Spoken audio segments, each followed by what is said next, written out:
მე ვიცოდი, რომ ეს იქნებოდა კატასტროფა, მაგრამ ვერავინ მსმენდა, ამბობს ყოფილი გენერალი, რომლის ხელები დღესაც კანკალებს, როცა იმ დღეს იხსენებს. 1992 წლის აგვისტოს 14. დილის 6 საათი. ის იჯდა თენგიზ სიგუას კაბინეტში და ხედავდა, როგორ აწერდა ხელს პრემიერ-მინისტრი დოკუმენტს, რომელიც შეცვლიდა საქართველოს ისტორიას. სიგუამ ორჯერ შეაჩერა კალამი ქაღალდზე. მე ვხედავდი მის თვალებში შიშს. მან იცოდა, რომ ეს იყო შეცდომა, მაგრამ ტენგიზ კიტოვანი იდგა მის უკან და ელოდა ხელმოწერას. რა იყო ამ დოკუმენტში? რატომ ცდილობდა სიგუა მისი ხელმოწერის გადადებას? და ვინ იყო ის ადამიანი, რომელმაც ნამდვილად გასცა ბრძანება ჯარების შეყვანაზე აფხაზეთში? იმ დოკუმენტის ასლი დღესაც ინახება ყოფილი თავდაცვის მინისტრის პირად არქივში. ის არასოდეს გამოქვეყნებულა. მასში არის ხელმოწერები სამი ადამიანისა, სიგუას, კიტოვანისა და კიდევ ერთი პირის, რომლის სახელიც ოფიციალურ ისტორიაში არასოდეს ყოფილა ხსენებული. როცა ვკითხე სიგუას, ვინ იყო ეს მესამე ხელმომწერი, მან მითხრა, არასოდეს არ იკითხო ამაზე, იხსენებს გენერალი. მაგრამ დღეს 30 წლის შემდეგ ის მზადაა ისაუბროს. ის მზადაა გვიჩვენოს ფოტოები იმ დოკუმენტისა, რომელიც სიგუამ თავის საფლავში ჩაიყვანა. და ის მზადაა დაასახელოს ის ადამიანები, რომლებმაც ნამდვილად დაიწყეს აფხაზეთის ომი. 3 დღით ადრე, აგვისტოს 11-ს, სიგუა იყო სოხუმში. მას ახლდა 2 თანაშემწე და 1 უსაფრთხოების ოფიცერი. ისინი შეხვდნენ აფხაზეთის უმაღლესი საბჭოს თავმჯდომარეს ვლადისლავ არწინბას. შეხვედრა გაგრძელდა 2 საათი. არავინ იცის, რაზე ისაუბრეს. მაგრამ როცა სიგუა დაბრუნდა თბილისში, მისი სახე იყო ფერმკრთალი. მან შეკრიბა ჩვენ, უახლოესი თანამშრომლები და თქვა, აფხაზები ემზადებიან რაღაცისთვის. მათ აქვთ იარაღი, რომელიც არ უნდა ჰქონოდათ. და მათ აქვთ გეგმა, რომელიც ჩვენ არ ვიცით, იხსენებს ყოფილი მრჩეველი. რა გეგმა იყო ეს? საიდან ჰქონდათ აფხაზებს იარაღი? და რატომ არ გაავრცელა სიგუამ ეს ინფორმაცია? იმავე საღამოს, აგვისტოს 11-ს, თბილისში შეიკრიბა საიდუმლო შეხვედრა. არ იყო ოფიციალური ოქმი. არ იყო მდივანი. მხოლოდ 7 ადამიანი ერთ ოთახში. სიგუა, კიტოვანი, თავდაცვის მინისტრი, შინაგან საქმეთა მინისტრი და 3 გენერალი. ვიცი, რომ იყო ეს შეხვედრა, რადგან მე ვიდე კიკარის უკან, ამბობს ყოფილი დაცვის ოფიცერი. მე ვესმოდა ხმები. კიტოვანი ყვიროდა. სიგუა ცდილობდა მის დამშვიდებას.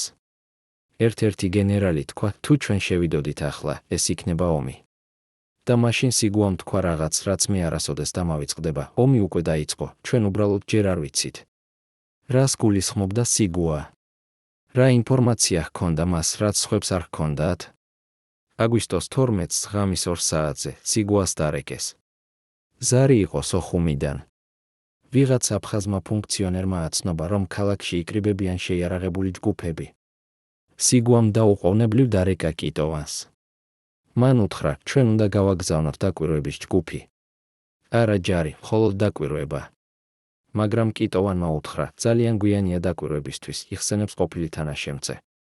რატომ თვლიდა კიტოვანი, რომ გვიანი ხო? რა გეგმა ჰქონდა მას უკვე მზად? და რატომ არ შეეძლო სიგუას მისი შეჩერება? დილის 6-ზე, აგვისტოს 12-ს, სიგუა ისევ იყო თავის კაბინეტში. მას არ ეძინა მთელი ღამე. მაგიდაზე იდო რუკა აფხაზეთისა და რამდენიმე დოკუმენტი. ერთ-ერთ დოკუმენტში იყო ჩამონათვალი იარაღისა, რომელიც აღმოაჩინეს აფხაზეთში. ეს იყო არა მხოლოდ ავტომატები. ეს იყო ტანკსაწინააღმდეგო იარაღი, მძიმე ქვემეხები, თუნდაც ზოგიერთი საარტილერიო იარაღი. საიდან ჰქონდათ ეს აფხაზებს? კითხულობს გენერალი დოკუმენტიდან. ოფიციალური ვერსიით, აფხაზები იყვნენ მშვიდობიანი მოსახლეობა, რომელსაც არ ჰქონდა სერიოზული შეიარაღება. მაგრამ ეს დოკუმენტი ამბობდა სხვაგვარად. ვინ აწვდიდა მათ იარაღს? რა დროიდან ემზადებოდნენ ისინი? და რატომ არ იცოდა ამის შესახებ საქართველოს დაზვერვამ? იმავე დღეს, შუადღის 12 საათზე, კიტოვანმა შეკრიბა თავისი ადამიანები. ისინი იყვნენ მხედრები, რომლებიც მას ერთგულები იყვნენ პირადად, არა სახელმწიფოს. კიტოვანს ჰქონდა თავისი არმია. ეს იყო დაახლოებით 2000 კაცი, რომლებიც მზად იყვნენ შესრულებულიყო ნებისმიერი ბრძანება, ამბობს ყოფილი მეთაურის მოადგილე. მან უთხრა მათ, რომ ემზადებოდნენ სოხუმში შესასვლელად. მაგრამ არა როგორც ოკუპაციის ძალა, როგორც მშვიდობის დამცველები. კიტოვანმა თქვა, ჩვენ შევალთ სოხუმში, დავიცავთ სარკინიგზო სადგურს და მთავრობის შენობებს და 2 დღის შემდეგ გამოვალთ. ეს იქნება მარტივი ოპერაცია, იხსენებს მეთაური.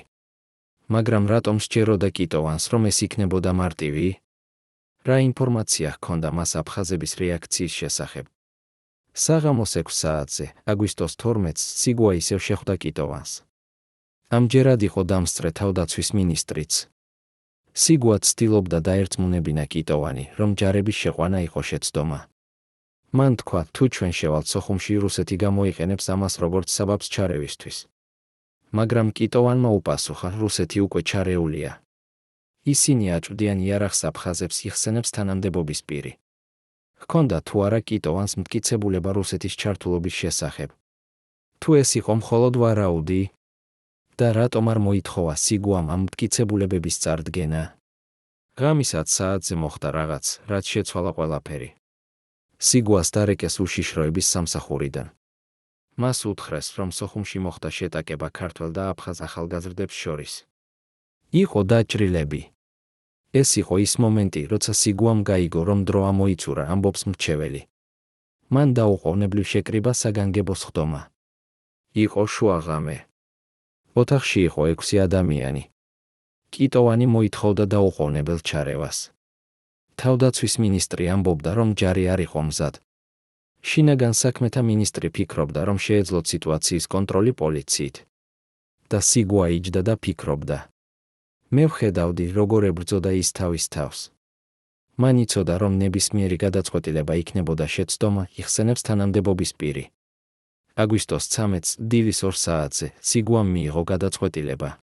მან დარეკა კიტოვანს და უთხრა, მოამზადე ჯარი, მაგრამ არ გადადგა ნაბიჯი ჩემი ბრძანების გარეშე. ეს იყო სიგუას ბოლო მცდელობა, შეეჩერებინა ის, რაც მოდიოდა, ამბობს გენერალი. მაგრამ კიტოვანმა გაიგო ეს როგორც ნებართვა. დილის 4 საათზე მან უკვე გადაჰყავდა თავისი ჯარები ინგურისკენ. როცა სიგუამ შეიტყო ამის შესახებ, დილის 6-ზე უკვე გვიან იყო. ჯარი უკვე გზაში იყო, იხსენებს თანაშემწე. რატომ არ შეაჩერა სიგუამ კიტოვანი? ჰქონდა თუ არა მას ძალა ამისთვის? თუ იყო ვიღაც, ვინც უფრო ძლიერი იყო სიგუაზე? დილის 6 საათზე, აგვისტოს 13-ს, სიგუა იჯდა თავის კაბინეტში. მის წინ იდო დოკუმენტი, რომელიც უნდა ხელმოეწერა. ეს იყო ბრძანება ჯარების შეყვანის შესახებ აფხაზეთში. მე ვიყავი იქ, როცა მოიტანეს ეს დოკუმენტი. სიგუამ წაიკითხა ის 3-ჯერ. შემდეგ აიღო კალამი და შეაჩერა ხელი ქაღალდზე. მან თქვა, თუ მე ხელს მოვაწერ ამას, ეს იქნება ჩემი ბოლო ხელმოწერა როგორც პრემიერ-მინისტრისა, იხსენებს თანამდებობის პირი. მაგრამ იმ მომენტში კარი გაიღო და შემოვიდა კიტოვანი. მასთან ახლდა 2 გენერალი. კიტოვანმა თქვა, ჯარი უკვე ინგურთან არის. თუ შენ არ მოაწერ ხელს, მე მაინც შევალ. მაგრამ მაშინ ეს იქნება ჩემი პასუხისმგებლობა, არა შენი, იხსენებს მოწმე. რა იყო ეს, მუქარა თუ შეთავაზება? ცდილობდა თუ არა კიტოვანი დაეხმარა სიგუას, თუ პირიქით, აიძულებდა მას. სიგუამ ხელი მოაწერა დოკუმენტს დილის 6 საათისა და 30 წუთზე. მაგრამ ის არ იყო ერთადერთი ხელმომწერი. კიტოვანმაც მოაწერა ხელი. და მესამე ხელმოწერა იყო ადამიანისა, რომლის სახელიც დღემდე არის საიდუმლო. მე ვიცი, ვინ იყო ეს მესამე ადამიანი. მაგრამ თუ მე დავასახელებ მის სახელს, ეს შეცვლის ყველაფერს, რასაც ჩვენ ვიცით აფხაზეთის ომის შესახებ, ამბობს გენერალი. ვინ იყო ეს ადამიანი?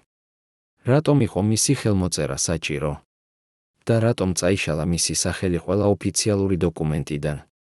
დილის 7 საათზე, აგვისტოს 13-ს, პირველი ქართული ჯარები შევიდნენ გალში. მათ არ ჰქონდათ წინააღმდეგობა. ქუჩები იყო ცარიელი. ეს იყო ძალიან უცნაური. ჩვენ ველოდით რაღაც წინააღმდეგობას, მაგრამ არაფერი იყო. როგორც ქალაქი იცოდა, რომ ჩვენ მოვდიოდით და გაიქცა, იხსენებს ოფიცერი, რომელიც იყო პირველ ეშელონში. მაგრამ როგორ შეეძლოთ აფხაზებს წინასწარ სცოდნოდათ? ვინ გააფრთხილა ისინი? და თუ ისინი იცოდნენ, რატომ არ მოამზადეს თავდაცვა? შუადღის 12 საათზე ქართული ჯარები შევიდნენ სოხუმში.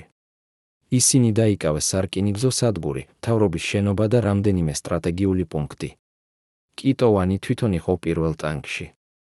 როცა ჩვენ შევედით სოხუმში, ქუჩებში იყო ადამიანები. ისინი გვიყურებდნენ, მაგრამ არავინ არაფერს ამბობდა. ეს იყო უცნაური სიჩუმე. როგორც ისინი ელოდნენ რაღაცას იხსენებს მეთაური. რას ელოდნენ აფხაზები? ჰქონდათ თუ არა მათ გეგმა? და სად იყვნენ ის შეიარაღებული ჯგუფები, რომლებზეც საუბრობდა დაზვერვა? საღამოს 6 საათზე, აგვისტოს 13-ს, სიგუამ გამართა პრესკონფერენცია. მან განაცხადა, რომ ქართული ჯარები შევიდნენ აფხაზეთში მშვიდობისა და წესრიგის აღსადგენად. მან თქვა, რომ ეს იყო დროებითი ღონისძიება და ჯარები გამოვიდოდნენ რამდენიმე დღეში. მე ვიყავი იმ პრესკონფერენციაზე. სიგუას ხმა კანკალებდა. მისი ხელები ძრწოდა. ის ცდილობდა გამოეჩინა დარწმუნებული, მაგრამ ყველამ ვიცოდით, რომ ის არ სჯეროდა საკუთარ სიტყვებს იხსენებს ჟურნალისტი. რატომ არ სჯეროდა სიგუას? რა იცოდა მან, რაც სხვებმა არ იცოდნენ? და რატომ არ უთხრა ის ჭეშმარიტება ქართულ ხალხს? იმავე საღამოს ღამის 10 საათზე, სოხუმში მოხდა პირველი შეტაკება. ჯგუფმა შეიარაღებულმა აფხაზებმა თავს დაესხო ქართულ საპატრულო ჯგუფს. იყო 2 მოკლული და 5 დაჭრილი. ეს იყო სიგნალი. აფხაზები გვიჩვენებდნენ, რომ ისინი არ აპირებდნენ დანებებას, ამბობს გენერალი. მაგრამ საიდან ჰქონდათ მათ იარაღი? როგორ მოახერხეს ისინი ორგანიზება ასე სწრაფად? და ვინ იყო მათი ლიდერები? აგვისტოს 14-ს, დილის 2 საათზე, სიგუას ისევ დარეკეს სოხუმიდან. ამჯერად სიტუაცია იყო უფრო სერიოზული. აფხაზები ესროდნენ ქართულ პოზიციებს რამდენიმე პუნქტიდან. კიტოვანმა მოითხოვა გაძლიერება.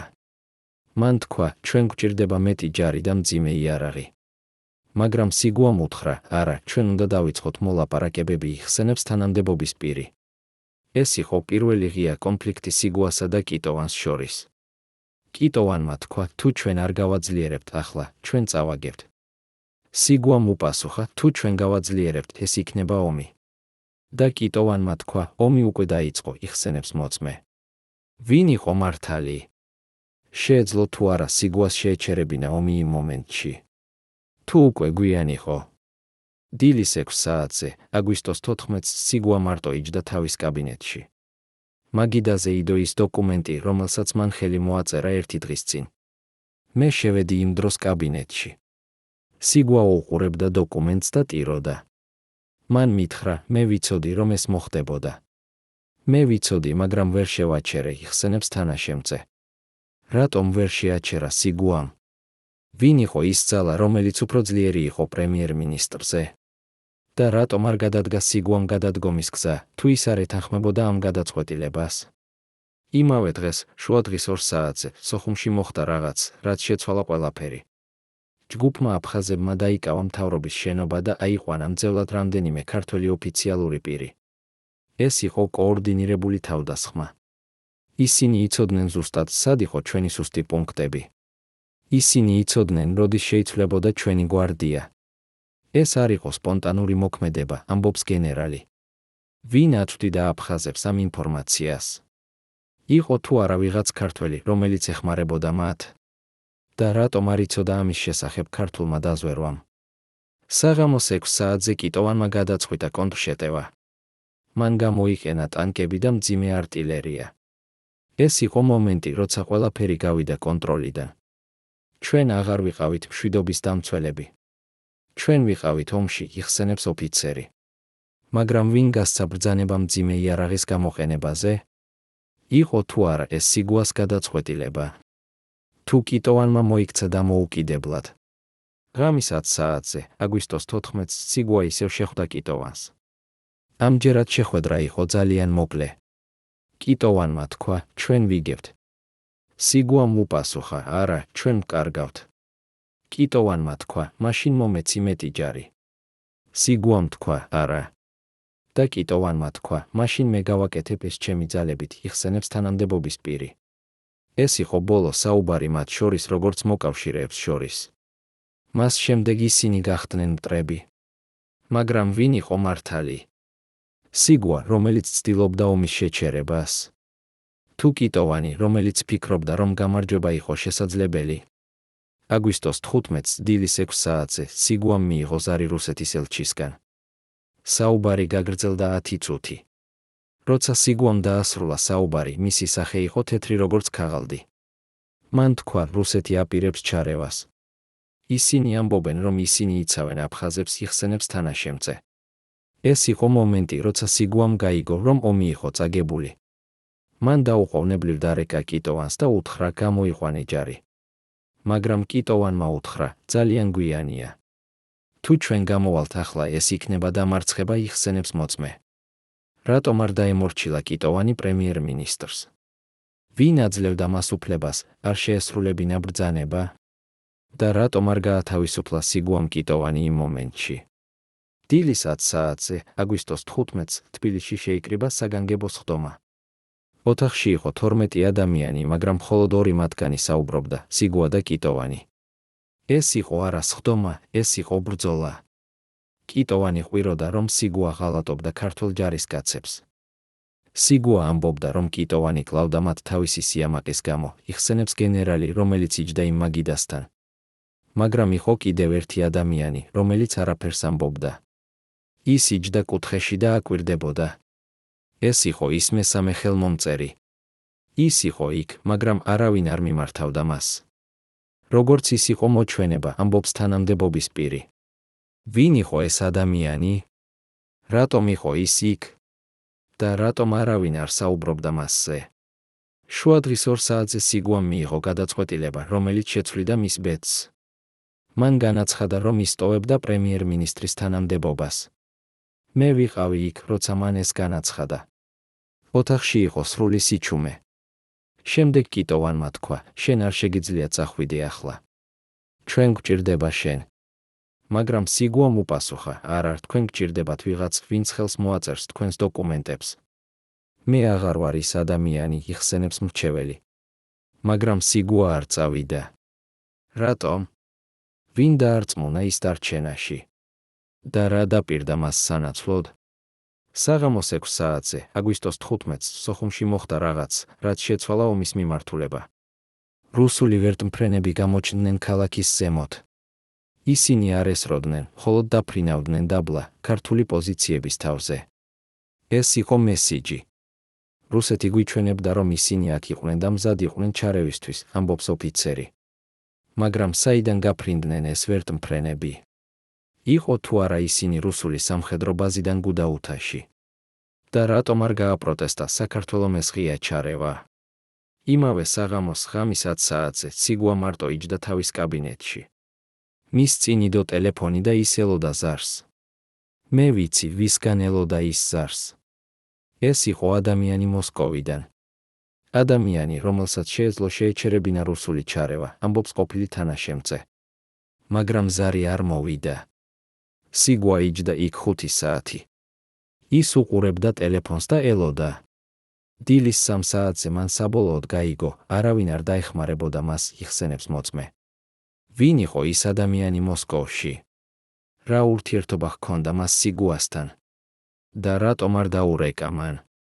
აგვისტოს 16-ს, დილის 6 საათზე, სოხუმში დაიწყო ახალი თავდასხმა. ამჯერად აფხაზებს ჰქონდათ მძიმე იარაღი, ტანკები, არტილერია, თუნდაც რამდენიმე საჰაერო თავდაცვის სისტემა. საიდან ჰქონდათ მათ ეს ყველაფერი? 1 კვირის წინ მათ ჰქონდათ მხოლოდ ავტომატები. ახლა მათ ჰქონდათ იარაღი, რომელიც შეეძლო გაენადგურებინა ჩვენი ტანკები, კითხულობს გენერალი თავისი ანგარიშიდან. ოფიციალური ვერსიით, აფხაზებს ეხმარებოდნენ ჩრდილო კავკასიელი მოხალისეები. მაგრამ ეს დოკუმენტები ამბობენ სხვაგვარად. ჩვენ ვიპოვეთ რუსული სამხედრო ნიშნები იარაღზე. ჩვენ ვიპოვეთ დოკუმენტები რუსულ ენაზე. ჩვენ თუნდაც ვიპოვეთ რუსული სამხედრო რაციები, კითხულობს ის.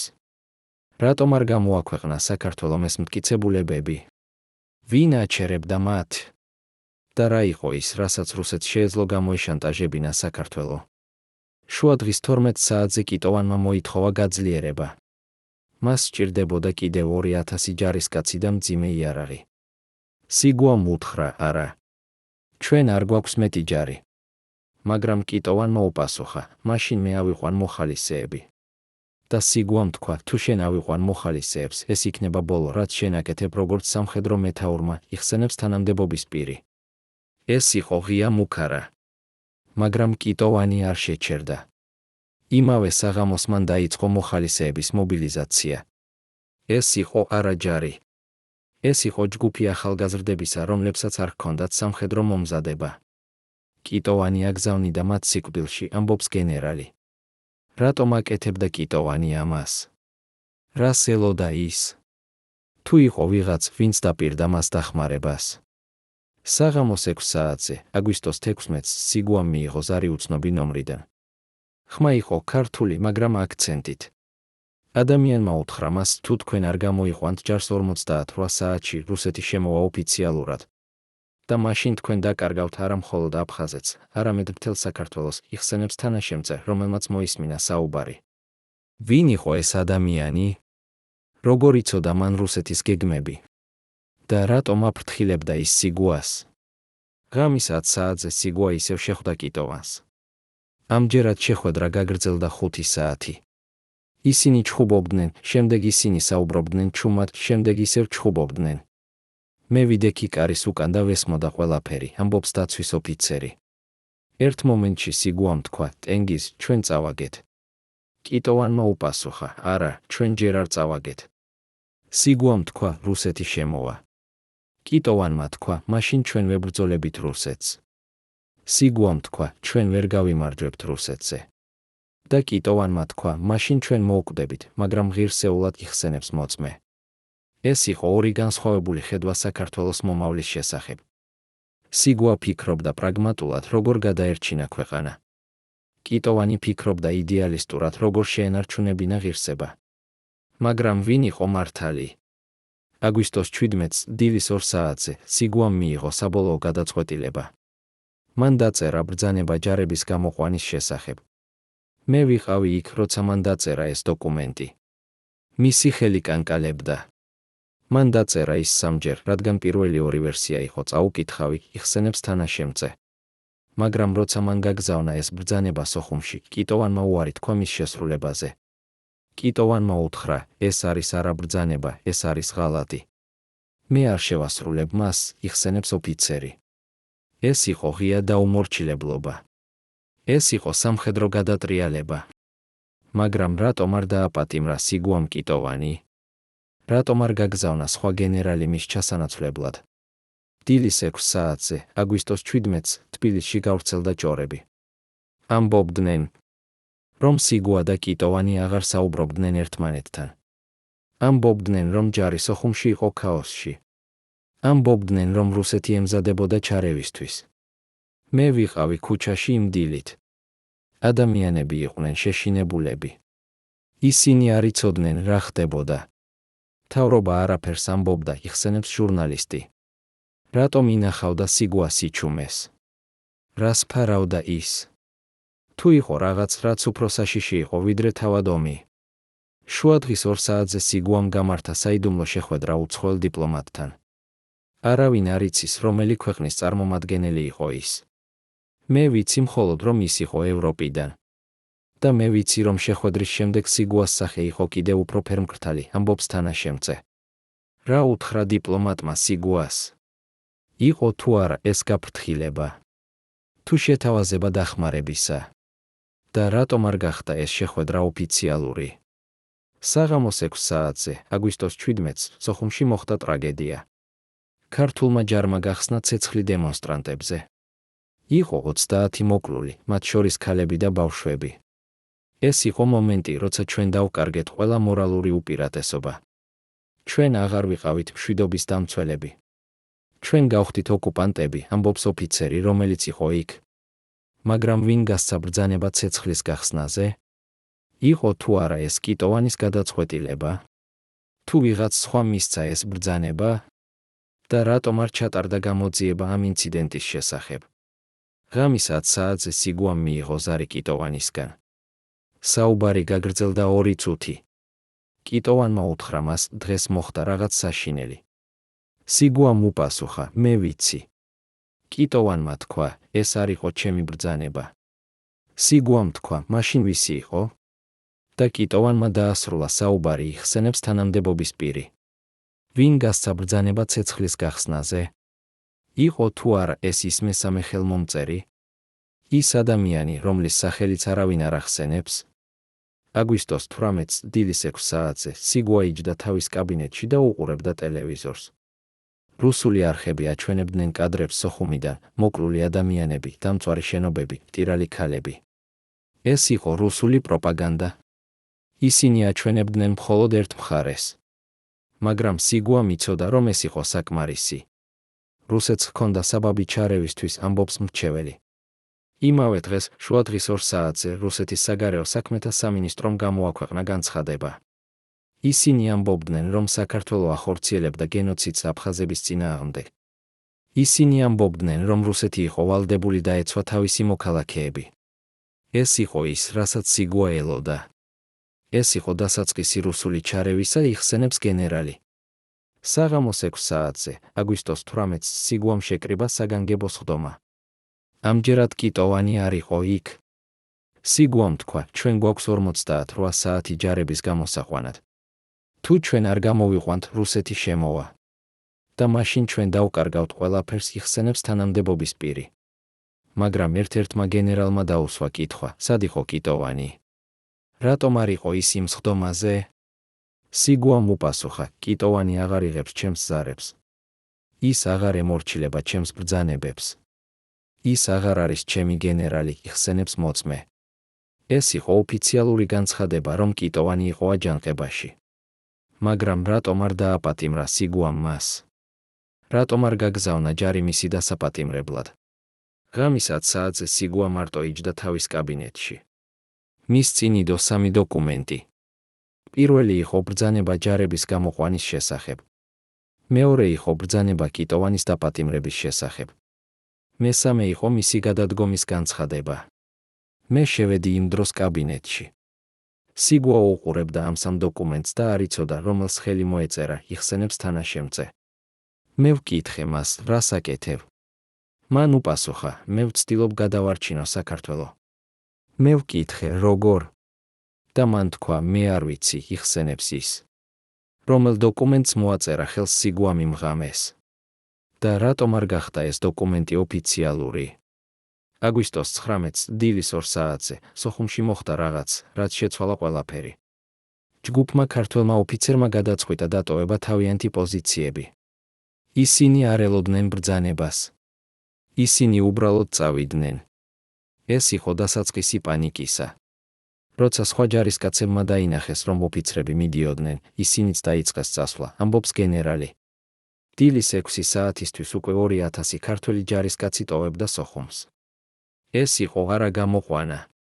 ეს იყო გაქცევა, იხსენებს ოფიცერი. რატომ მოხდა ეს? ვინ იყო ის ოფიცრები, რომლებმაც პირველებმა დატოვეს პოზიციები? და იყო თუ არა ეს კოორდინირებული მოქმედება? დილის 10 საათზე კიტოვანმა შეიტყო, რომ მისი ჯარი ტოვებდა სოხუმს. მან დაუყოვნებლივ გაგზავნა ბრძანება, დაბრუნდით თქვენს პოზიციებზე. მაგრამ არავინ არ დაბრუნდა. კიტოვანი ცდილობდა შეეჩერებინა ისინი. ის თვითონ გავიდა გზაზე და ცდილობდა დაეჩერებინა მანქანები. მაგრამ ისინი უბრალოდ ვლიდნენ მის გვერდით, იხსენებს მეთაური. ეს იყო მომენტი, როცა კიტოვანმა გაიგო, რომ ის დაკარგა კონტროლი. მე ვხედავდი მის სახეს. ის იყო არა გაბრაზებული. ის იყო შეშინებული, ამბობს ოფიცერი. რისი ეშინოდა კიტოვანს? რა იცოდა მან, რაც სხვებმა არ იცოდნენ? შუადღის 2 საათზე, აგვისტოს 19-ს სიგვამ მიიღო ზარი სოხუმიდან. ხმა იყო პანიკური. ისინი ამბობდნენ, აფხაზები შემოდიან ქალაქში. ჩვენ ვერ ვაჩერებთ მათ. ჩვენ გვჭირდება დახმარება. სიგვამ უპასუხა, დახმარება არ მოვა. გამოდით იქიდან, იხსენებს თანაშემწე. ეს იყო ოფიციალური ბრძანება ჯარების გამოყვანის შესახებ. მაგრამ უკვე გვიან იყო. როცა ეს ბრძანება მივიდა სოხუმში, უკვე არ იყო ვინმე, ვისაც შეეძლო მისი შესრულება. ყველა უკვე გაქცეული იყო, ამბობს გენერალი. საღამოს 6 საათზე აფხაზები შევიდნენ სოხუმში. მათ არ ჰქონდათ წინააღმდეგობა. ქალაქი იყო ცარიელი. ჩვენ შევედით სოხუმში და ვიპოვეთ მიტოვებული იარაღი, მიტოვებული ტანკები, მიტოვებული ყველაფერი. ქართველები წავიდნენ ისე სწრაფად, რომ მათ თუნდაც არ წაიღეს თავიანთი პირადი ნივთები, იხსენებს აფხაზი მებრძოლი. ეს იყო სრული დამარცხება. მაგრამ ვინ იყო პასუხისმგებელი ამაზე? სიგუა, რომელმაც ვერ შეაჩერა კიტოვანი. კიტოვანი, რომელმაც ვერ შეინარჩუნა კონტროლი თავის ჯარზე. თუ ის მესამე ადამიანი, რომლის სახელიც არავინ არ ახსენებს. ღამის 10 საათზე, აგვისტოს 19-ს, სიგუა ისევ იჯდა თავის კაბინეტში. ამჯერად მასთან იყო კიტოვანი. ისინი არ საუბრობდნენ. ისინი უბრალოდ იჯდნენ და უყურებდნენ ერთმანეთს. ორი ადამიანი, რომლებმაც დაკარგეს ყველაფერი, იხსენებს თანამდებობის პირი. შემდეგ სიგუამ თქვა რაღაც, რაც კიტოვანმა არასოდეს დაივიწყა. მან თქვა, ტენგიზ, ჩვენ ორივემ ვიცით, ვინ არის ნამდვილად დამნაშავე. მაგრამ ჩვენ არასოდეს არ ვიტყვით მის სახელს, რადგან თუ ჩვენ ვიტყვით, ეს გაანადგურებს საქართველოს, იხსენებს მოწმე, რომელიც იდგა კარის უკან. ვინ იყო ეს ადამიანი? რატომ იყო მისი სახელი ასე საშიში? და რატომ არ გაამჟღავნეს სიგუამ და კიტოვანმა ის? აგვისტოს 20-ს, დილის 6 საათზე, სიგუამ წარადგინა თავისი გადადგომა. მან თქვა, რომ ის იღებდა სრულ პასუხისმგებლობას აფხაზეთის დაკარგვაზე. მან არ დაასახელა კიტოვანი. მან არ დაასახელა ის მესამე ადამიანი. სიგუა წავიდა როგორც ერთადერთი დამნაშავე. ის აიღო ყველა ბრალი თავის თავზე, ამბობს ყოფილი მრჩეველი. მაგრამ რატომ? რატომ არ უთხრა ის ჭეშმარიტება? რას ფარავდა ის? იმ საღამოს, როცა სიგუა დატოვა თავისი კაბინეტი, მე ვკითხე მას, რატომ არ უთხარი ჭეშმარიტება? მან უპასუხა, რადგან ზოგჯერ ჭეშმარიტება უფრო საშიშია, ვიდრე ტყუილი, იხსენებს თანაშემწე. რა იყო ეს ჭეშმარიტება, რომელიც ასე საშიში იყო? 3 აგვისტოს 21-ს, ღამის 2 საათზე, ყოფილმა უსაფრთხოების ოფიცერმა გახსნა თავისი პირადი სეიფი. იქ 30 წლის განმავლობაში ინახებოდა კონვერტი წითელი ბეჭდით. მე დავპირდი სიგუას, რომ არასოდეს არ გავხსნიდი ამას მის სიცოცხლეში. ახლა როცა ის გარდაიცვალა, მე მჯერა, რომ ხალხმა უნდა იცოდეს, ამბობს ის, ხელები კანკალით. კონვერტში არის 4 დოკუმენტი. პირველი არის ხელნაწერი ჩანაწერი სიგუასგან დათარიღებული აგვისტოს 14-ით, 1992 წლით. მეორე არის ფოტო იმ საიდუმლო შეხვედრისას, სადაც იყო 3 ხელმომწერი. მესამე არის სია ადამიანებისა, რომლებმაც იცოდნენ ჭეშმარიტება.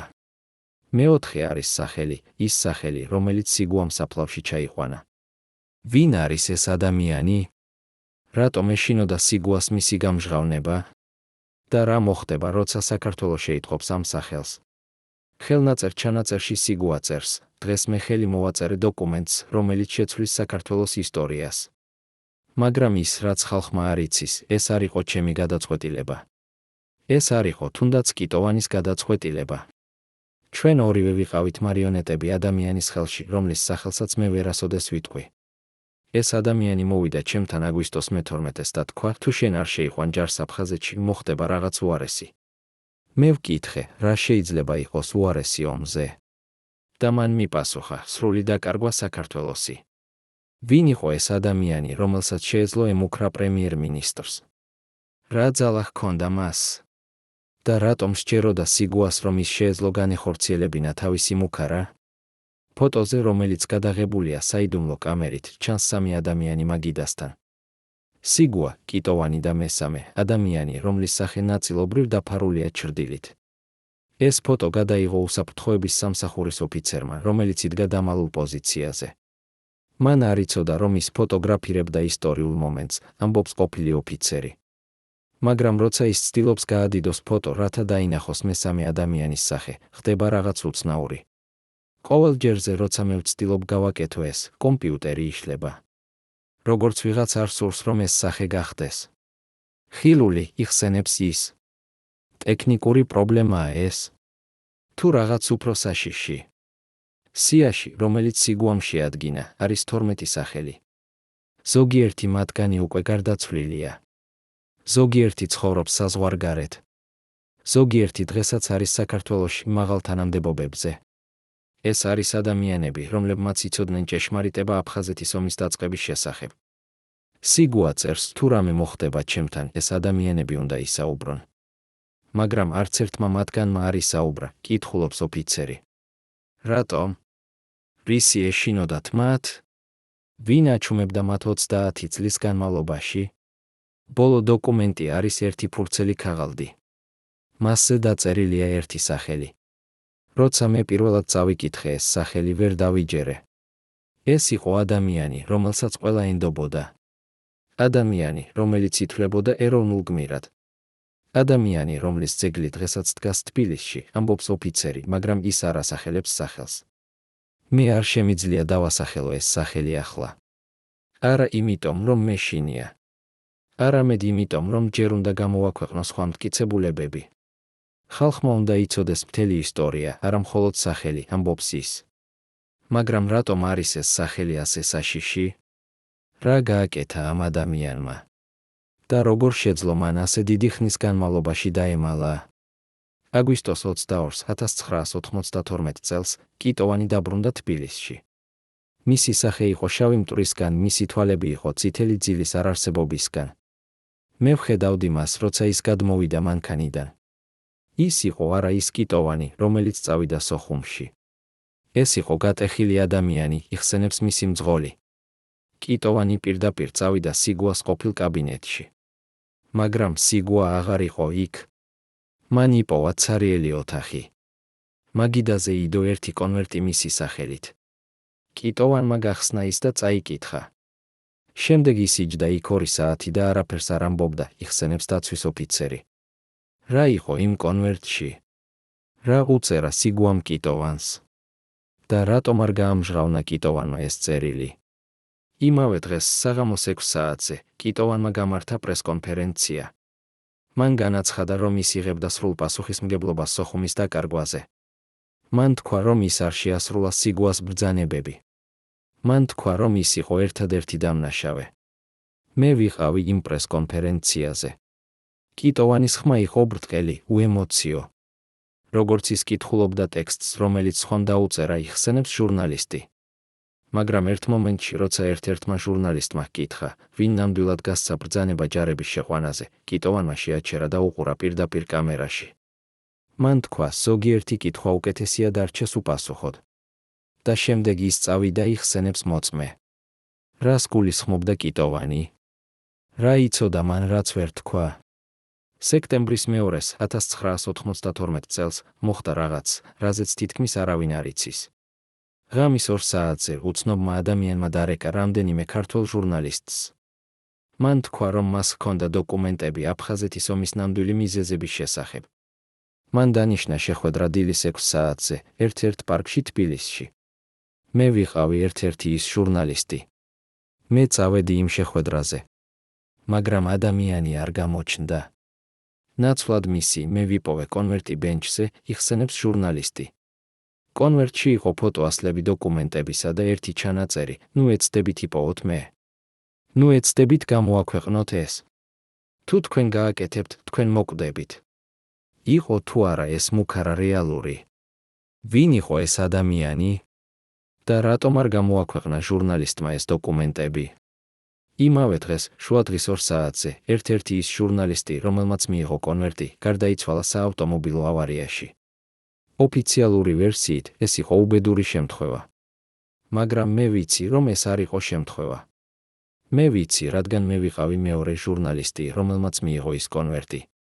და მე ვიცი, რომ ჩემზეც ნადირობდნენ, ამბობს ჟურნალისტი, რომელიც ახლა ცხოვრობს საზღვარგარეთ. მან გადაწყვიტა გაქცევა საქართველოდან. მან წაიღო თავისთან ის დოკუმენტები. 30 წლის განმავლობაში მე ვინახავდი მათ. ახლა მე მზად ვარ გავაჯარო ისინი, ამბობს ის. მაგრამ რატომ ახლა? რატომ არა ადრე? რადგან ახლა ის ადამიანი, რომელსაც ეშინოდა, გარდაიცვალა. და მე მჯერა, რომ ახლა უსაფრთხოა, იხსენებს ის. ვინ იყო ეს ადამიანი, რომელიც გარდაიცვალა? და იყო თუ არა ის მესამე ხელმომწერი? დოკუმენტებში, რომლებიც ჟურნალისტმა შეინახა, არის რამდენიმე საინტერესო დეტალი. პირველი, აგვისტოს 1992 წელს, 2 დღით ადრე ჯარების შეყვანამდე, თბილისში იყო საიდუმლო შეხვედრა უცხოელ დიპლომატთან.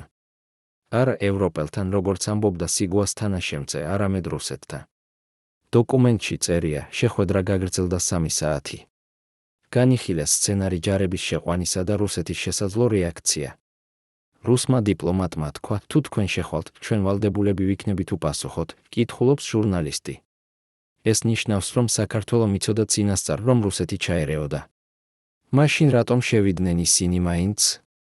ვინ მიიღო ეს გადაწყვეტილება? და რა იყო ნამდვილი მიზანი? მეორე დოკუმენტი არის ბანკის ტრანზაქციების ჩანაწერი. აგვისტოს მე-12-ს, ერთი დღით ადრე ჯარების შეყვანამდე, დიდი თანხა გადაირიცხა შვეიცარიულ ბანკში. თანხა იყო $2 მილიონი. ის გადაირიცხა ანგარიშზე, რომელიც ეკუთვნოდა ქართველ ოფიციალურ პირს. მაგრამ არა სიგუას. არა კიტოვანს. სხვა ადამიანს, ამბობს ჟურნალისტი. ვინ იყო ეს ადამიანი? საიდან მოვიდა ეს თანხა? და რისთვის იყო ის გადახდილი? დოკუმენტში არის ჩანაწერი გადახდა სერვისებისთვის, რომლებიც გაწეულია აგვისტოში 1992 წელს. რა სერვისები იყო ეს? და ვინ იხდიდა?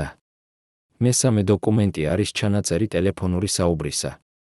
აგვისტოს 13-ს დილის 5 საათზე, 1 საათით ადრე ჯარების შეყვანამდე, ვიღაცამ დარეკა სოხუმში და გააფრთხილა აფხაზები. ზარი იყო ქართული ნომრიდან. ხმა იყო ქართული. ადამიანმა თქვა, ისინი მოდიან დილის 6-ზე. მოემზადეთ, კითხულობს ჟურნალისტი. ეს ნიშნავს, რომ ვიღაც ქართველი გააფრთხილა აფხაზებს. ვინ იყო ეს ადამიანი? რატომ გააკეთა მან ეს? და იყო თუ არა ის მესამე ხელმომწერი? მე ვცადე გამომეძია ეს ნომერი. მაგრამ ის იყო რეგისტრირებული ყალბს სახელზე. ადამიანი, რომელიც არ არსებობდა, ამბობს ჟურნალისტი. სექტემბრის მე-5-ს, 1992 წელს, კიტოვანი ისევ შეხვდა სიგუას. ეს იყო მათი ბოლო შეხვედრა. ისინი შეხვდნენ ნეიტრალურ ადგილას, ერთ-ერთ ეკლესიაში თბილისში. არავინ არ იცოდა ამ შეხვედრის შესახებ, გარდა მათი ორი უსაფრთხოების ოფიცრისა, ამბობს ერთ-ერთი ის ოფიცერი. მე ვიდექი კარის უკან. მე ვესმოდა მათი საუბარი. სიგუამ თქვა, ტენგიზ, ჩვენ ორივემ ვიცით, რომ ჩვენ ვიყავით გამოყენებულები. კიტოვანმა უპასუხა, მე ვიცი. სიგუამ თქვა, მაშინ რატომ არ ვამბობთ ჭეშმარიტებას? და კიტოვანმა თქვა, რადგან ჭეშმარიტება მოკლავს საქართველოს, იხსენებს ოფიცერი. რა იყო ეს ჭეშმარიტება, რომელიც ასე საშიში იყო? შეხვედრის ბოლოს სიგუამ გადასცა კიტოვანს კონვერტი. მან თქვა, ეს არის ყველაფერი, რაც მე ვიცი. თუ რამე მოხდება ჩემთან, გამოაქვეყნე ეს. კიტოვანმა აიღო კონვერტი და თქვა, არაფერი არ მოხდება შენთან. მე დავიცავ შენ, იხსენებს ოფიცერი. მაგრამ კიტოვანმა ვერ დაიცვა სიგუა. 2 თვის შემდეგ სიგუა დააპატიმრეს. მას დასწრებოდნენ კორუფციაში. ეს იყო ყალბი ბრალდება. ყველამ ვიცოდით ეს. მაგრამ ეს იყო გზა მისი დასაჩუმებლად, ამბობს ყოფილი თანამდებობის პირი. ვინ დააპატიმრა სიგუა? ვინ იყო უკან ამ ბრალდებისა? და სად არის ახლა ის კონვერტი, რომელიც სიგუამ გადასცა კიტოვანს? ოქტომბრის მე-15-ს, 1992 წელს, კიტოვანი გაქცეულიყო საქართველოდან. ოფიციალური ვერსიით მას ემუქრებოდა დაპატიმრება. მაგრამ ნამდვილი მიზეზი იყო სხვა. კიტოვანს ჰქონდა ის კონვერტი სიგუასგან. და ვიღაც ძალიან სურდა ამ კონვერტის მიღება, ამბობს ყოფილი მეთაური. კიტოვანი წავიდა რუსეთში. ეს იყო ირონია. ადამიანი, რომელიც იბრძოდა რუსეთის წინააღმდეგ, გაიქცა რუსეთში. მაგრამ ეს იყო ერთადერთი ადგილი, სადაც ის იყო უსაფრთხოდ, იხსენებს მეთაური. რატომ იყო კიტოვანი უსაფრთხოდ რუსეთში? რა იცოდა მან, რაც აინტერესებდა რუსებს? და წაიღო თუ არა მან ის კონვერტი თავისთან? 1993 წელს სიგუა გათავისუფლდა ციხიდან. მაგრამ ის იყო გატეხილი ადამიანი. მან დაკარგა ყველაფერი, თანამდებობა, რეპუტაცია, ჯანმრთელობა. მაგრამ ის არ დაკარგა ერთი რამ, ის ჭეშმარიტება, რომელიც მან იცოდა, ამბობს ყოფილი მრჩეველი. სიგუა ცხოვრობდა მარტო, თითქმის იზოლირებულად. ის არ იძლეოდა ინტერვიუებს. ის არ საუბრობდა აფხაზეთის ომზე. როგორც ის ელოდა რაღაცას, იხსენებს მეზობელი. რას ელოდა სიგუა?